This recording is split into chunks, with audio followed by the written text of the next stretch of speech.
Texans, who don't do a lot of things right, hired Nick Caserio as their new general manager. He was in the front office for the New England Patriots.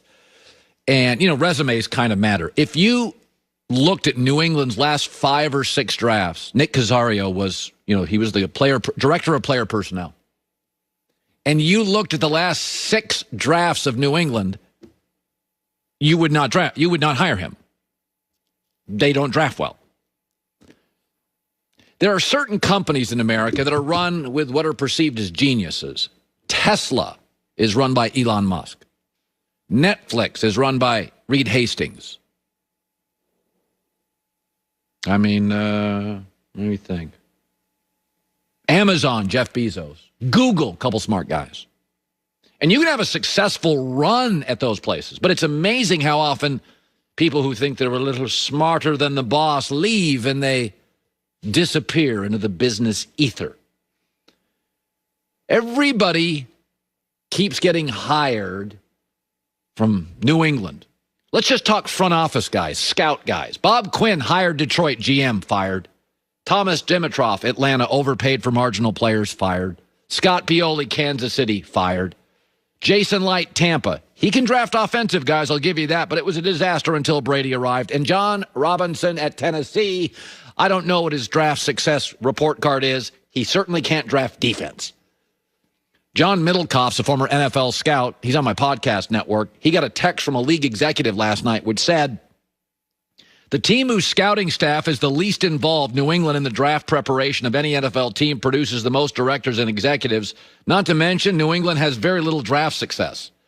Just because you work with a genius and have proximity to a genius, whether it's Elon Musk or Bill Belichick or Reed Hastings or Jeff Bezos or Howard Schultz at Starbucks, doesn't make you a genius. You can be part of a run. You would never, ever hire the director of player personnel if draft success mattered from the New England Patriots. You wouldn't even consider it. They're bad at it. You watch their offense this year. That's with the best coach and with arguably the best offensive coordinator. They couldn't complete passes with Cam Newton's a former MVP. This continuation of, he works with a genius. He must be a genius. No, a lot of people work around Elon and Jeff Bezos, and they work around them. And you can, don't get me wrong, you can take some things working around it, but there's a reason Andy Reid's coaching tree is better than Belichick. Andy Reid's not a genius. He's a great teacher of football. Ask Michael Vick, who knows him well. Belichick's, mom spoke 7 languages is more in the genius profile, and it just proximity to it doesn't equal it. So that is not who I would have hired as my director of player personnel. I wish him well, and maybe it's he'll be like Brian Flores, the needle in the haystack who leaves and hits it. But if you looked at resumes and draft profiles, you wouldn't even give that guy an interview. Joy with the news. No. Turn on the news. This is the Herd Line News. Poor Deshaun Watson. I know. That's what new name. Poor Deshaun Watson. It really... Talented Josh Allen, poor Deshaun Watson.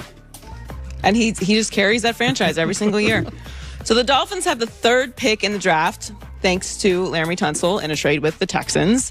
And there has been talk that they could take another top quarterback prospect despite drafting Tua last year. But Dolphins GM Chris Greer would not discuss the team's overall draft strategy. Right. He did stand behind Tua moving forward. He said, Tua, I'm very happy with. He's our starting quarterback. Okay. Now, offensive coordinator Chan Gailey resigned after 1 season in Miami. There was a report earlier this week that was then retracted that he was fired. That was not true, but he has now resigned, so he's no longer there. All right. I don't know. I got to be very honest with you. I don't feel good. I don't feel great. And here's why. I've been watching the Dolphins my entire life. Yeah. And we've gone a very long time without a franchise quarterback. I understand he's only played 9 games. I understand he's a rookie. Yes. But things move quickly, and Justin Herbert is great. Broke a rookie record for touchdowns this year. I don't want to hear about how many more pieces he has around him. Everyone keeps saying that, look at the pieces Justin Herbert has around him. Are the Chargers in the playoffs? How many weeks have they been out of the playoff run? They just let their head coach go. Is that the situation in Miami? It's not. So to your point about Baker and your opening rant today, I don't want a situation where everything has to be perfect. Everything is not always going to be. In fact, you can count on one thing. Everything is not going to be perfect for an entire season in the NFL. Ever. You can count on that. Ever. Brady had a near perfect when he had Randy Moss, Welker, good O-line, solid defense, good kicking. Brady had won a year and a half of his career, never won a Super Bowl in these years, when it was literally like, oh, God, he's got everything. The deep threat, the slot guy, the running back. Like, that is so... Even Kansas City right now, Mitchell Schwartz is hurting. Their running backs are beat up. That's the way it works in the league. You can count on it. Yes. And even if there were some examples of it, why are you going to rely on the outlier? Let's focus on what generally happens, and it's that. I don't want a game manager, and I'm not saying that Tua is that, but I am panicking, and I don't think that is unreasonable. No. You wanted to see, you saw it immediately with Joe Burrow, you saw it immediately with Justin Herbert. And we're not talking wins. So if you go back to Josh Allen's rookie year, if you look at the stats, they're not good. We went back and looked this morning at his 13-minute rookie highlight reel. It was cartoonish how much bigger and stronger he was. He was throwing the ball all over the yard. Patrick Mahomes, he wasn't great his first start in the NFL. Lamar Jackson, year one, week 11, he starts. There were arguments he couldn't throw. But you saw by the second series, you're like, oh, Lord, he's the world's... Yeah, we'll figure out the throwing He's thing. a deer in a helmet. Like, literally, he's faster than everybody. I want to see just this word. Whoa. Right. Just want a little whoa. That's all I want. I saw it with Burrow, Herbert, Josh, Mahomes. He's going to be compared to Joe Burrow and Justin Herbert for the rest of his career. Yes. So if the Dolphins do decide to stick with him, they better hope they're right, because they're not going to be in a situation where they're picking in the top 3 again with Brian Flores and this defense. It's not going to happen. So I don't